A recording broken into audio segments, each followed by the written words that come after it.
Yo, what's up, everyone? Today we're breaking down the slang term vaping. So, what does it actually mean?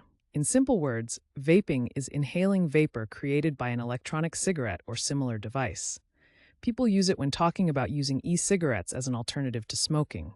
Sometimes it can also mean something slightly different depending on the context. Where did it come from? Slang usually has a cool backstory. Vaping first showed up in the early 2010s with the rise of e cigarettes and vape culture. Over time, it spread into everyday talk, especially among young adults and smokers looking for alternatives.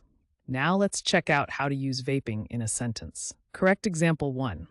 She switched to vaping to help her quit smoking traditional cigarettes. Correct example 2. I saw him vaping behind the school after class.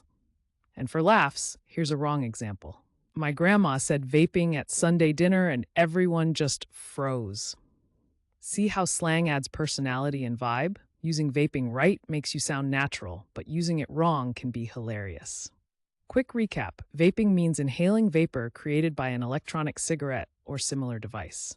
It started in the early 2010s, and now you'll hear it in conversations, online, or even in music. Now it's your turn. Drop your best sentence with vaping in the comments. And if you want to learn more slang and fun word histories, don't forget to subscribe and join our community here every day.